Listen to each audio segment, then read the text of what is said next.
고린도후서 7장 5절에서 16절 말씀 다 찾으신 줄 알고 한 절씩 교독을 읽겠습니다. 우리가 마게도냐에 이르렀을 때에도 우리 육체가 편치 못하고 사방으로 환난을 당하여 밖으로는 다툼이요 안으로는 두려움이라.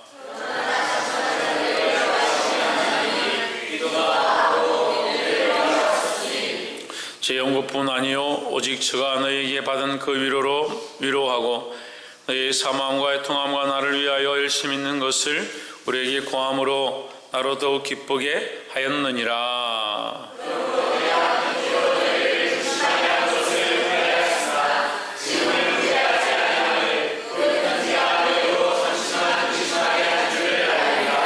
내가 지금 기뻐함은 너희로 근심하게 한 까닭이 아니요 도리어 너희가 근심함으로 회개함에 이런 까닭이라. 너희가 하나님의 뜻대로 근심하게 된 것은 우리에게서 아무 해도 받지 않게 하려 함이라.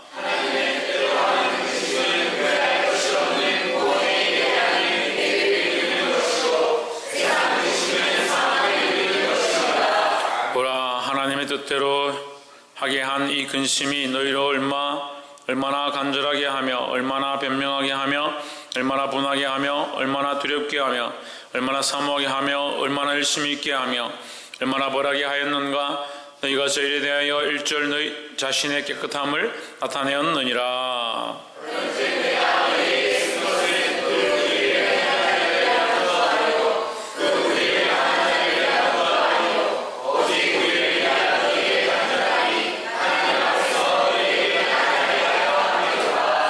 이로 인하여 우리가 위로를 받았고 우리의 받은 위로 위에 디도의 기쁨으로 우리가 더욱 많이 기뻐함은 그의 마음이 너희 무리를 인하여 안심함을 얻었음이니라.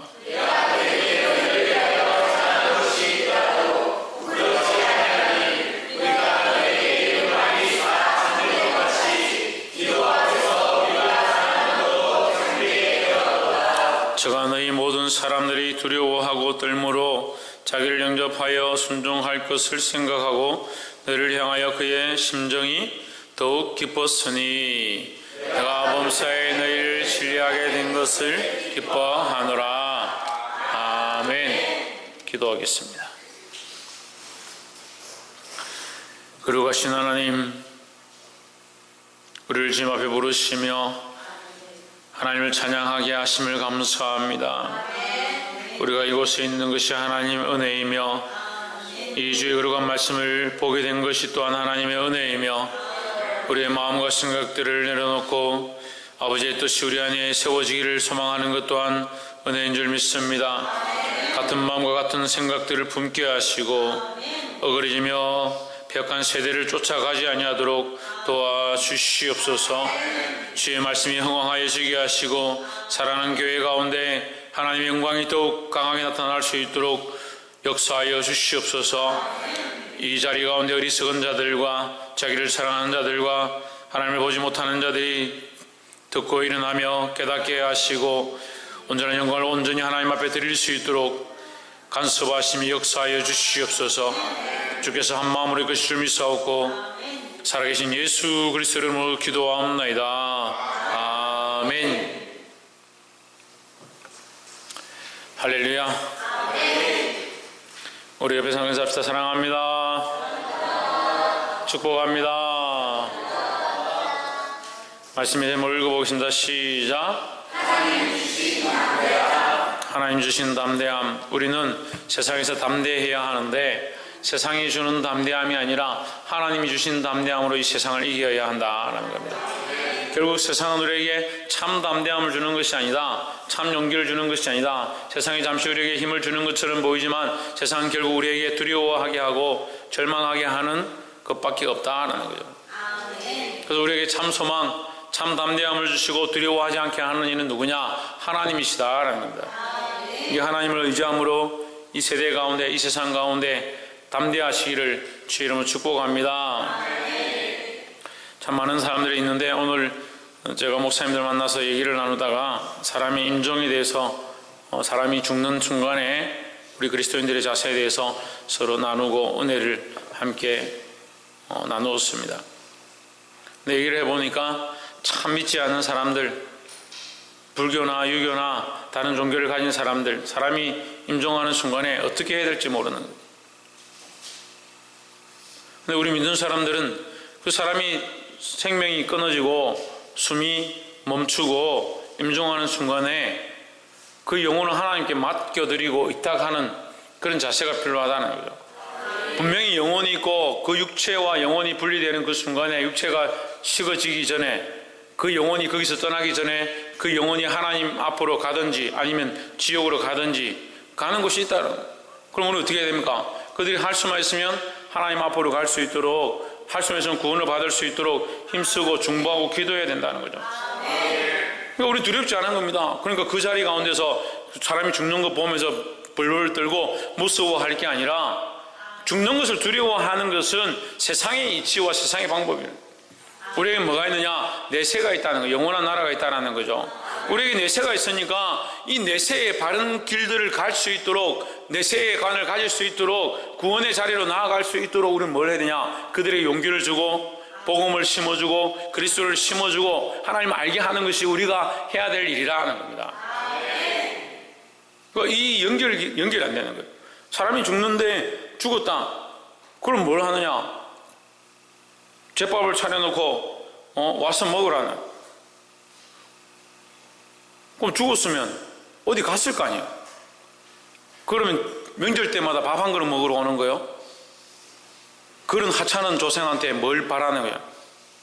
바라기는 엄청 많이 바라죠. 자식들 복을 달라고, 집안이 잘 되게 해달라고 바라는 건 굉장히 많죠. 근데 그 조상은 뭐 합니까? 우리가 주는 밥 한 그릇 먹고 살아야 돼요. 그런 이론이 어디 있습니까? 그 영혼이 있다는 건 또 믿어요. 얘기를 해보면요, 영혼이 있다는 건 또 믿어요. 그 영혼이 어디로 가냐? 사람이 죽으면 어디로 가냐? 구천을 떠돈다. 구천 떠도지 말고 또 뭐 죄를 지내가지고 그 영혼이 좋은 데로 가라고 해놓고 또 명절되면 또 불러요. 아니, 그런 말도 안 되는 행위를 왜 계속 하는 거예요? 모른다는 거예요. 무지하다는 거예요. 영적인 세계에 대해서 너무 몰라요. 그러니까 두려워하죠. 죽는 것에 대한 두려움이 있고 죽음에 대한 공포를 가지고 있는 거예요. 우리는 담대할 수 있는 겁니다. 무엇으로 담대합니까? 우리가 이 두려움을 이길 수 있습니다. 무엇으로 이깁니까? 하나님을 믿는 믿음으로 이깁니다. 우리의 이김은 어디에 있느냐? 믿음에 있다. 이 세상을 이기면 어디에 있느냐? 믿음으로 이긴다는 거예요. 누구를 믿느냐? 하나님을 믿음으로 이긴다라는 겁니다. 우리 그러면 죽으면 천국까지, 예수 믿고 죽으면 천국까지. 천국 갔다 하면 좋아요. 천국 갔다 하면 좋아한다. 근데 죽은 조상한테 효를 다해야 되기 때문에 또 밥은 차려야 돼. 천국 가는데 무슨 밥을 차리냐? 그런데 지금까지 몸에 배운 습성이 뭐냐? 밥을 차려야 그것이 조상한테 효하는 것이다. 네가 지금 똑바로 믿음으로 살아가는 것이 효도하는 거다는 거예요. 그 부모가 천국 갔을까 지옥 갔을까 물어보면 천국 갔겠지. 천국 가야지. 천국 갔을 거야. 그렇게 믿을 거야. 그렇게 소망할 거야. 그게 바라는 거야. 그렇게 하면서 뭘 해내? 제밥 차리는. 불러요. 천국 못 갔으니까 불러요. 혼백이라는, 저 이번에 처음 만났는데, 혼백 요만한 상자에 열어보니까 실이 들었어요. 실이. 그 실 가지고 뭐하냐? 거기에 영혼이 있다는 거예요. 영혼이. 죽은 사람이 영혼이 그 혼백 그 실에 있다는 거예요. 그 상자 안에. 그걸 중간에 굉장히 참 귀하고 우리말로 하면 거룩하게 이렇게 탁 모셔놨더라고. 근데 이거 어디서 샀냐고. 저기 가서 샀다. 아니, 돈 많은 주고 사는 걸 가지고 그 안에 영혼이 있다고, 그 혼백이라고 그거를 막 귀하다고 나중에 갈 때 이것도 들고 가가지고 싸가지고 사진하고 영정하고 같이 들고. 참 인생이요 무지하 몽매하고요 참 답답한 짓들을 하는 겁니다. 그리고 그래 놓고 이제 화장하기 전에 화장하고 나서 혼백을 가지고 들고 와서, 그럼 육체는 그거 탔고 이 혼백 안에, 그 상자 안에, 10,000원짜리 상자 안에 그 실에 지금 혼이 있으니까 그거 들고 와서 그거 태워야 돼. 그거 태워야 어디 날아가면 좋은데 그걸 날아간다고. 그럼 밥을 또 차려. 왜 차리냐? 꼭 와서 드시고 가라고. 그 앞뒤가 안 맞잖아요, 앞뒤가. 그래도 밥상은 얼마나 비싸냐? 뭐 밥상 한 번 차리는데 100만 원씩 내놔라.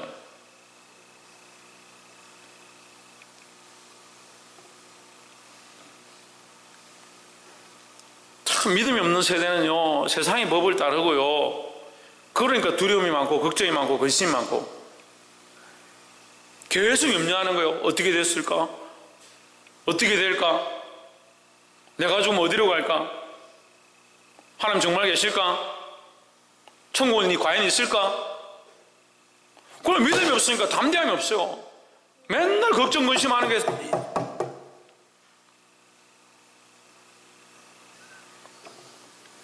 믿음으로 이 모든 것들에 대하여 담대함을 얻으시기를 주의 이름으로 축복합니다. 누가 주시는? 하나님께서 주시는 담대함을 얻어야 한다는 거예요. 옆에서 한번 좀 믿음으로 하나님께 주시는 담대함을 얻읍시다. 이 담대함을 얻으면 두렵지 않나요? 두렵지 않다는 거예요. 볼 수 있기를 주의 이름으로 축복합니다. 7장 5절에 고린도후서 7장 5절 본문을 보겠습니다. 우리가 마게도냐에 이르렀을 때에도 우리 육체가 편치 못하고 사방으로 환난을 당하여 밖으로는 다 다툼이요 안으로는 두려움이라. 마게도냐로 사도 바울이 갈 때에도 사도 바울과 그 일행들이 마게도냐에 갈 때 우리가 마게도냐에 가서 전도하고자 가고 있을 때에도 우리가 어땠느냐? 육체가 편치 못했다. 사도 바울이 지병이 있었죠. 그 병이 병중에 있었다. 몸이 그리 좋지 않다는 거예요. 못하겠고 사방으로 환난을 당하며 특별히 밖으로는 다툼이요. 밖으로는 뭐가 다툼이냐? 고린도 교회가 아직도 회개하지 않고 돌이키지 않는다. 안으로는 두려움이었느니라. 이 복음을 전하는데 듣지 않는다. 속상하고 근심하게 한다라는 거죠. 사도 바울은 육체가 상하고 밖으로도 어렵고 속으로도 힘들어도 여전히 무엇을 걱정하느냐? 교회를 걱정하고 복음을 염려하는 것이다는 거예요. 복음의 진보를 염려하고 교회를 염려하고 있다는 겁니다. 우리는 뭘 염려하느냐? 세상 근심에 쌓여 있으니까 세상 근심이 우리를 붙잡고 있는 거예요. 그래서 계속 근심 걱정만 하고 있는 거예요. 30, 40대 아주머니들 보면요, 무슨 걱정이 그리 많습니까? 50, 60대 아주머니들 보면 근정 근심을 더하게 해가지고 걱정에 걱정을 더합니다. 70, 80대 할머니들 보면요, 걱정이 밥이에요. 걱정이 밥이에요. 자식은 어쩌노? 우리 자식들 나가서 밥은 제대로 먹고 있겠나? 우리 손주들은 뭐하고 있겠노? 그게 밥이라. 복음을 위하여, 교회를 위하여, 영혼들을 위하여 근심하고 걱정하면 좋겠는데 무슨 세상의 걱정이 근심이 그렇게 많은지. 믿음으로 이것들을 내려놓기를 소망합니다. 6절에 그러나 비천한 자들을 위로하시는 하나님이 디도의 오므로 우리를 위로하셨으니 낙심한 자들, 비천한 자들이 누구냐? 누굽니까? 사도 바울과 그 일행들 얘기하죠. 지금 이 힘든 상황이다. 낙심하다, 비천하단 말은 지금 우리가 너무 힘들고 어려운 상황 가운데 있다. 그래서 믿음이 떠났고 하나님과 관계가 무너졌다는 게 아니라 너무 어려운 상황 가운데 있다는 거예요. 그렇지만 그런 가운데도 여전히 뭐가 있느냐? 하나님의 위로하심이 있다라는 거죠. 하나님 어떻게 위로하시냐? 디도를 보냈다. 디도를. 사도 바울이 고린도 교회를 나올 때에 디도를 보내서 디도를 환영하고 디도에게 말씀을 다시 들으라. 디도를 환영하고 받아들이는 것은 결국 다시 사도 바울의 뜻을 따르겠다라는 순종의 모양이라는 거죠. 근데 고린도 교회가 디도를 받았다 하니까 어때요? 예, 지금 안팎으로 고민하고 걱정하던 것들이 조금 괜찮아졌다라는 거죠. 7절에 저희 온 것뿐 아니요 오직 저가 너희에게 받은 그 위로로 위로하고, 이게 너희에게 받은 그 위로는 너희는 고린도 교회입니다. 예, 그는 누굽니까? 디도죠. 디도가 고린도 교회에 받은 위로, 고린도 교회에 갔더니 환영하고 받아주었고 그를 인정했다. 그를 목자로 인정하고 교회를 다시 세우고 말씀으로 가르쳐 달라고 부탁했다. 그러니까 그가 위로를 받았다는 거죠. 그가 받은 위로로 위로하고 우리에게 그 위로, 그가 가서 교회에 가서 그들이 환영합디다, 저를 받아주고 제가 스승님으로부터 배운 말씀대로 말씀을 가르쳤더니 그것을 아멘으로 받읍디다, 그 얘기를 사도 바울에게 와서 하니까 뭐가 됩니까? 위로가 되고 안팎으로 고민하고 두려웠던 것들이 위로를 얻고 힘을 얻게 되었다라는 거죠. 누가 하시냐? 하나님이 하셨다라는 거죠. 너의 사모함과 애통함과 나를 위하여 열심히 있는 것을 우리에게 보고함으로 나를 더욱 기쁘게 하였노라 했습니다. 너희의 사모함과 애통함과, 사모함은 이제 보고 싶어 하고 말씀을 다시 듣고 싶어 함이고, 애통함은 뭐예요? 애통함은 뭐겠습니까? 회개하는 거죠. 회개하는 거죠. 사도 바울이 고린도교에서 지금 크게 지적하고 크게 책망한 것이 있습니다. 뭡니까? 예? 우상과 음란함입니다. 음란함.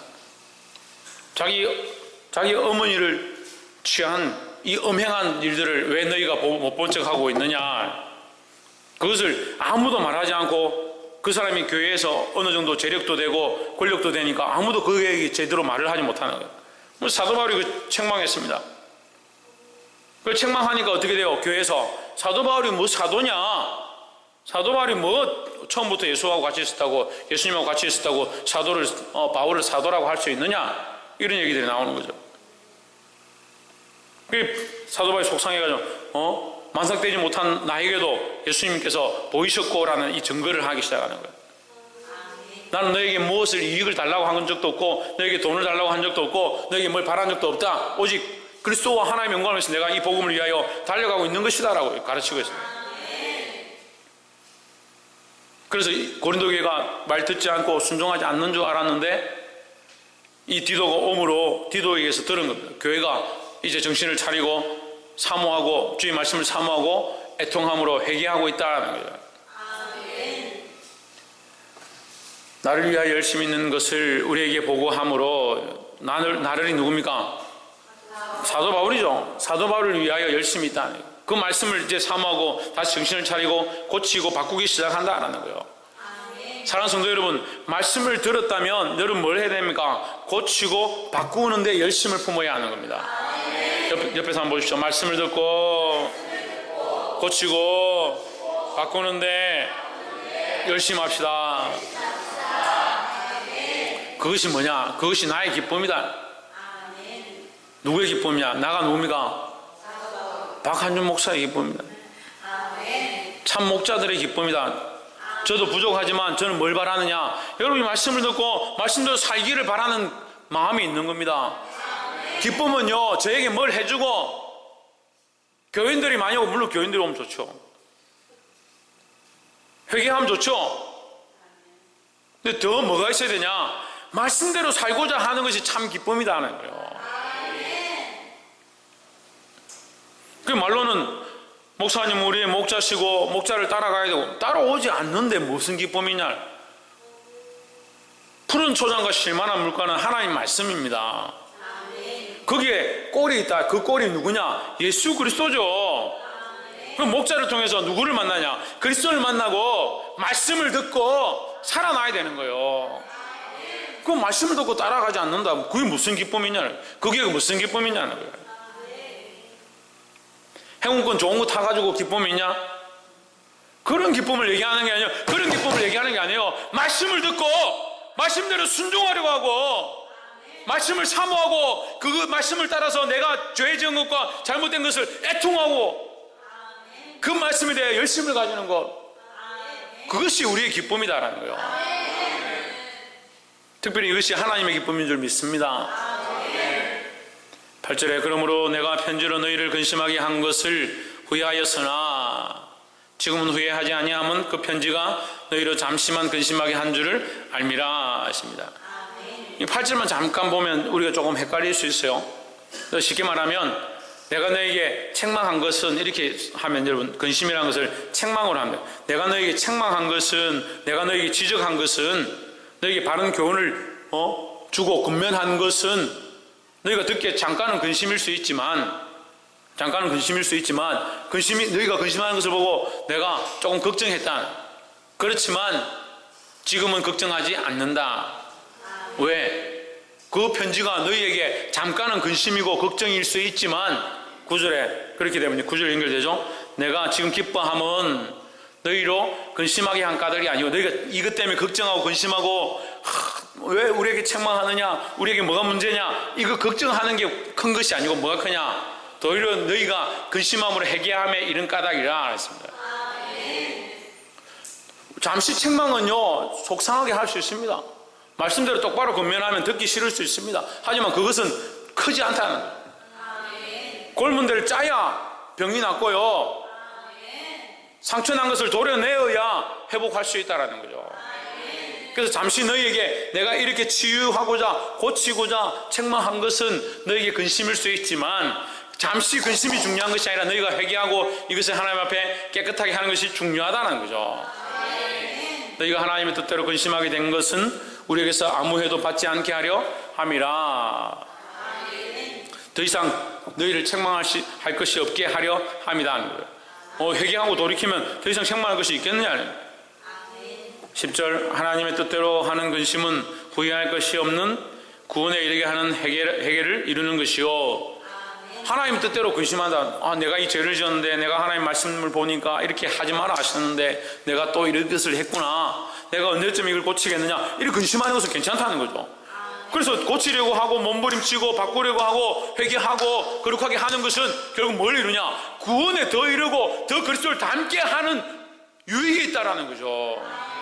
하지만 무슨 근심은 좋지 않다. 세상 근심은 사망을 이루는 것이니라. 그래서 쓸데없는 세상 근심을 하지 말라는 거죠. 오히려 내 영혼을 어떻게 더 쳐서 복종케 하며 내 육신을 더 쳐서 복종케 하며 어찌하면 더 하나님 앞에 나아가고 어찌하면 더 성령의 충만함을 얻고 그것을 위해서 근심하고 힘쓰라는 겁니다. 11절 보라, 하나님의 뜻대로 하게 한 이 근심이 너희를 얼마나 간절하게 하며, 그러니까 너희가 이 하나님의 뜻을 따르고자, 하나님 뜻을 따르고자 너희 안에 있는 기득권과 너희 안에 권력자들과 너희 안에 큰소리 치는 사람들과, 하지만 그 말씀을 벗어나서 음행을 꾀하고 악한 길들을 쫓아가는 그것을 끊기 위해서 너희가 그것을 끊고 하나님 뜻대로 세우기 위해서 뭘 하고 있느냐, 너희가 근심했다는 거예요. 그 근심이 얼마나 간절하고 얼마나 변정하고 얼마나 분하게 하고 얼마나 두렵게 하고 얼마나 사모하게 하고 얼마나 열심히 있게 하고 얼마나 벌하게 하였는가. 너희가 그 일에 대하여 일체 너희 자신의 깨끗함을 나타내었느니라.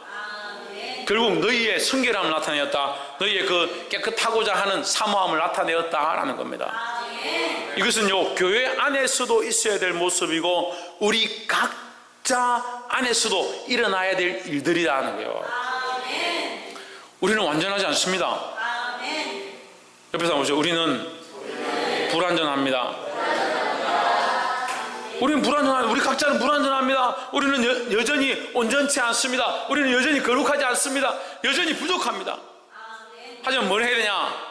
부족하고 불완전하고 연약하기 때문에 하나님 뜻대로 살려고 간절함을 가지고 자기 자신을 변증하고 자기 자신의 죄에 대하여 분하게 여기고 하나님 앞에서 두려워하고 하나님의 모습을 닮고자 사모해야 하고 열심을 품고 주를 섬겨야 하고 이런 모습을 해나갈 때 우리가 어디에 맞춰지냐? 어디에 맞춰진다고요? 하나님의 뜻대로, 하나님 뜻에 맞춰져 간다는 거죠. 그래서 이 회개는 하나님 뜻에 맞춰져 가는 구원에 이르는 모양이다라는 겁니다.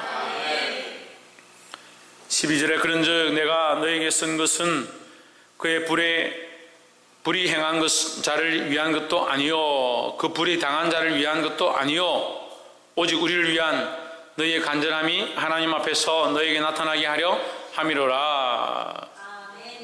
이 말은 무슨 말이냐면 결국 너희가 우리를 향한 간절함이다. 이 말을 다시 말하면요, 아까 처음에서 얘기했었는데 여러분 이미 잊어먹었을 거니까 다시 얘기하면 우리를 위한 간절함이다. 우리의 말씀을 사모하고 그대로 살고자 하는 간절함이다. 그러니까 하나님 주신 말씀을 사모하고 그대로 살고자 하는 간절함이다. 그러니까 불이 당한 자는 불이 한 자는 불이 한 대로 불의를 행한 자는 불의 행한 대로 있다 하더라도 너희는 어떻느냐? 이 말씀을 사모하고 이 말씀대로 지키려고 하고 다시 회개하고 돌이키려고 하니까 중요한 건 뭐냐? 너희가 이 말씀을 듣고 회개하고 돌이키는 게 중요하다라는 거죠. 그래서 결국 뭐가 나타나느냐? 이 말씀을 듣고 이 말씀대로 회개하고 돌이키려고 하는 간절함이 하나님 앞에서 드러나게 된다는 거죠. 그 교회는요, 사실은 어떤 죄를 지었느냐, 어떤 문제를 일으켰느냐, 어떤 사고를 쳤느냐, 어떤 불순종을 했느냐, 그게 중요한 게 아니에요. 근데 세상의 상식은 어땠습니까? 저 사람은 뭘 했는데 저렇게 됐노? 저 문제는 왜 저렇게 나타나노? 왜 자꾸 이런 일이 일어나노? 그런 데 관점이 있는 거예요. 하나님의 관점은요, 얼마나 우리가 그 문제들을 놓고 하나님 앞에 회개하고 더 하나님 앞으로 나아가려고 몸부림치고 말씀을 따라 간절함으로 자라가게 하는 것, 그것이 관점이 있다는 거예요. 그게 드러나야 되는 거예요. 우리 안에 문제가 있으면요, 뭐가 드러나야 됩니까? 말씀을 따라서 회개하고 고치려고 하는 그 간절함이 일어나야 되는 거지, 누구를 징계하고 징벌하고 너 우리 교회 오지 마, 그렇게 하는 게 나타나고자 하는 게 아니에요. 우리 기관에 어떤 문제가 있습니다. 그럼 그 문제를 드러내고 그 문제를 까발리고 그 문제를 자랑하려고 하는 게 아니라 그것을 고치려고 하고 그것을 위해서 눈물 흘리고 기도하고 부르짖고 회개케 하는 일들을 위해서 힘쓰는 그 간절함들이 나타나야 된다는 거예요. 내 안에 죄의 모양이 있고 내 안에 범죄한 것들이 있으면 그 범죄함들을 꺼내고 끄집어내고 자랑하는 것이 아니라 이 범죄함들을 하나님 앞에 내려놓고 고치려 하고 말씀의 뜻대로 살려고 하고 그 간절함이 우리에 나타나야 된다는 거예요. 우리 가정에 문제가 있습니다. 순종하지 않고 죄를 짓는 모양들이 있습니다. 그 죄를 드러내고 그 죄를 까발리고 그 죄를 자랑하는 것이 아니라 이 죄를 회개하고 이것을 더 하나님 앞에 정결하게 하고자 몸부림치고 이 자녀들과 자식들과 자녀들의 자식들이나 그들 하나님 바로 세우고자 하는 간절함들이 우리 안에 나타나야 된다는 거예요. 그럼 여러분, 그런 힘든 상황 가운데, 그런 답답한 상황 가운데 뭘 나타내겠습니까? 근데 세상은 우리에게 자꾸 다른 것들을 나타낸다. 뭘 했느냐? 어떤 문제를 일으켰느냐? 누가 했느냐? 누가 이런 일을 저질렀느냐? 이렇게 하기를 바라고 있는 거예요. 하지만 하나님은 우리에게 누가 했느냐, 무엇을 했느냐, 어떤 짓을 했느냐, 그걸 찾는 것이 아니라 그걸 놓고 하나님 앞에 간절함으로 회개하고 나타나기를 바라는 겁니다. 볼 수 있기를 주의 이름으로 축복합니다. 13절에 이로 인하여 우리가 위로를 받았고 했습니다. 너희가 이 회개하려고 하고 고치려고 하고 이 불법을 끊어내려고 하고 몸부림치는 것을 보고 뭘 얻었냐? 위로를 받았다는 거죠. 우리가 받은 위로 위에 디도의 기쁨으로 우리가 더욱 많이 기뻐함은 디도가 주의 말씀을 들고 고린도 교회에 갔더니 그 말씀을 사모하고 받아들이더라. 그걸 디도가 기쁘다는 거죠. 여러분 그러니까 뭘 받을 때, 말씀을 받고 순종할 때 기쁨이 있다는 거예요. 여러분 안에 기쁨이 있고 부족한 종에게도 기쁨이 있는 겁니다. 우리가 더욱 많이 기뻐하면 그의 마음이 너희 무리로 말미암아 안심함을 얻었음이라 했습니다. 그러니까 다시 말하면 너희가 말씀을 들음으로 너희 안에 기쁨이 있고, 디도가 너희가 말씀을 듣는 걸 보고 기쁨을 얻었고, 디도가 우리에게 와서 너희가 말씀을 듣더라는 말을 할 때에 그의 기쁨을 보고 또 우리가 기뻤다라는 거죠. 그러니까 말씀을 받아들이고 순종하면 이 기쁨이 얼마나 크냐는 거예요. 하늘의 하늘 위에 천사들도 기뻐하는 줄 믿습니다. 그러니까 한 생명이 말씀을 듣고 주님 앞에 돌아오고 순종하게 되는 것, 그것이 얼마나 큰 기쁨이냐는 14절에 내가 그에게 너희를 위하여 자랑할 것이 있더라도 부끄럽지 아니하니 우리가 너희에게 이런 말이 다 참된 것 같이 디도 앞에서 우리의 자랑한 것도 참되게 되었도다. 나는 부끄럽지 않다. 디도 앞에서 내가 말한 모든 것들이 다 참되다. 나는 나의 유익을 구하는 것도 아니고 나의 자랑을 구하는 것도 아니다. 누구를 자랑하느냐? 그리스도를 자랑하고 뭘 드러내느냐? 하나님의 말씀을 드러내고 있다는 거예요. 15절에 저가 너희 모든 사람들이 두려워하고 떨므로 자기를 영접하여 순종할 것을 생각하고 너희를 향하여 그의 심정이 더욱 깊었으니 했습니다. 여기 그의 심정이 깊었다. 너희를 향하여, 누구를 향하여? 고린도 교회를 향하여, 교회를 향하여 그의 심정이, 그의 마음이, 그의 심령이 그의 영혼이 더욱 깊었다. 그의 사랑이요, 사랑이. 그의 심정이라는 것은 마음과 사랑을 얘기하는 겁니다. 그의 사랑이 더 깊었다. 그러니까 주의 종을 잘 영접하고 주의 종의 말씀대로 순종하고자 할 때에 이 디도의 마음이 더 어떻겠냐? 더 하나님의 마음과 하나님의 사랑으로 그들을 향하여 더 마음을 더 깊이 했다라는 거죠. 더욱 마음을 많이 쓰고 더 사랑하는 마음으로 다가갔다라는 거죠. 그래서 여러분, 저에게 그런 열정들을 좀 허락해 주십시오. 어떻게 하면 허락된다? 네, 말씀대로 순종하고자 하고 말씀대로 살고자 하면 저 안에도 더욱 그 마음이 깊어지고 더 사랑하는 마음이 불타오르게 된다는 거죠. 16절에 내가 너희를 인하여 범사에 담대한 거로 기뻐하노라 했습니다. 예, 이 말씀이 굉장히 중요한데요. 내가 범사에 너희를 신뢰하게 된 것을 기뻐하노라. 이것은요, 고린도 교회에 대한 신뢰이기도 하고 자신에 대한 신뢰이기도 합니다. 그러니까 사도 바울은 고린도 교회가 이렇게 하게 된 것이 범사에 이 신뢰가 회복되어서 감사하고, 또 사도 바울 자신은 나는 항상 너희 앞에 바른 길을 가고 바른 말씀을 전했기 때문에 기쁘다라는 거죠. 그래서 내가 바른 말씀을 전했는데 너희가 이 말씀을 듣고 순종해서 내 마음이 더 기쁘다. 또 디도를 너희가 영접하고 나의 제자인 디도를 영접하고 디도의 말씀을 들음으로 그 말씀대로 살고자 더 힘쓰고 더 나아가서 뭐 한다고? 더 나아가서 뭐 한다고요? 그래, 회개한다. 회개하고자 하는 간절함들이 있다라는 거죠. 그래서 어떻다? 더욱 기쁘다라는 거죠. 말씀을 맺겠습니다. 사랑하는 성도 여러분, 세상은 우리에게 근심 걱정을 더하고 더욱 두려워하게 하는데 앞장서고 있습니다. 우리는 누구를 바라보냐? 하나님을 바라보고 세상의 근심과 걱정을 내려놓아야 한다라는 겁니다. 그래서 특별히 하나님 말씀을 순종할 때 우리 안에 기쁨이 있습니다. 그럼 말씀대로 순종하지 아니하고 죄의 길로 간 이 모습들을 쳐서 복종케 하고 그것을 위해서 근심하고 걱정하고 힘을 써야 된다는 거예요. 그럼 뭘 이루냐? 뭘 이룹니까? 하나님의 뜻을 이루어 가야 한다는 겁니다. 그 하나님의 뜻을 이룸으로 여러분 안에 또한 부족한 종 안에 이 기쁨이 함께 넘치기를 주 예수 그리스도 이름으로 축복합니다. 기도하겠습니다.